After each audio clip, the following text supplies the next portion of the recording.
بسم الله الرحمن الرحيم. عن عمرو رضي الله تعالى عنه قال قال رسول الله صلى الله تعالى عليه وسلم: ألا إن الدنيا عرض حاضر يأكل منها البر والفاجر، ألا وإن الآخرة أجل صادق يقضي فيها ملك قادر. رواہ الشافعی۔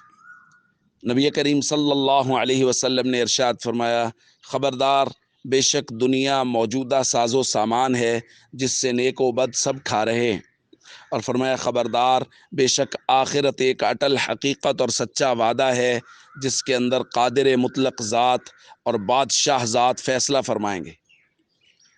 دوستو، یہ فرق ہے دنیا اور آخرت میں کہ دنیا موجودہ ساز و سامان ہے، اس کے اندر جو کام کیا جاتا ہے اس کا دنیاوی نتیجہ نکلتا ہے، وہ نظر آتا ہے۔ اگر کوئی آدمی سود کما رہا ہے تو اس کو پیسے ظاہری طور پر زیادہ لگیں گے، نظر آئیں گے کہ یہ زیادہ ہو گئے۔ اسی طرح جو لوگ آفیسز جاتے ہیں، جو لوگ کام کرتے ہیں، شام کو ان کو مزدوری ملتی ہے، آفس جانے والوں کو مہینے کے بعد تنخواہ ملتی ہے، ہر چیز کا نتیجہ فوری نکل رہا ہے۔ جبکہ اس کے مقابلے میں آخرت، جو لوگ اعمال بد کر رہے ہیں ان کے اوپر کوئی پکڑ نہیں ہے، یعنی بظاہر اس کا کوئی نتیجہ نہیں نکلا۔ جو لوگ اچھے کام کر رہے ہیں ان کے اوپر جو رحمتیں اتر رہی ہیں وہ بظاہر نظر نہیں آ رہی، لیکن حضور علیہ الصلوۃ والسلام نے ارشاد فرمایا وہ سچا وعدہ اور اٹل حقیقت ہے۔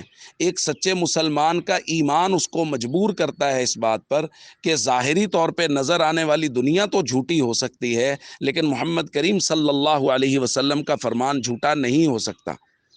اس لیے جو لوگ دنیا میں اچھے اعمال کرتے ہیں اور اللہ کے نبی صلی اللہ علیہ وسلم کے مبارک زبان پر یقین رکھتے ہیں، ان کے لیے کہا گیا خبردار، الا وان الخیر کلہ بحذافیرہ فی الجنہ، کہ اچھے لوگوں کے لیے، اچھے کام کرنے والوں کے لیے جنت ہے، اور جنت میں تمام تر خیریں اور بھلائیاں موجود ہیں۔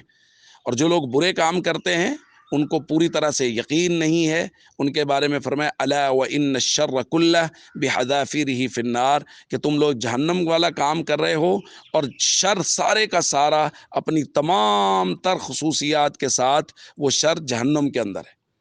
اس لیے میرے دوستو، ہمیں نبی کریم صلی اللہ علیہ وسلم کی مبارک زبان پر سب سے زیادہ اعتماد ہونا چاہیے، اور آخرت کے اعمال کی طرف بھرپور توجہ ہونی چاہیے، اور کوشش کرنی چاہیے کہ ہماری زندگی نبی کریم صلی اللہ علیہ وسلم کے فرامین کے مطابق گزرے۔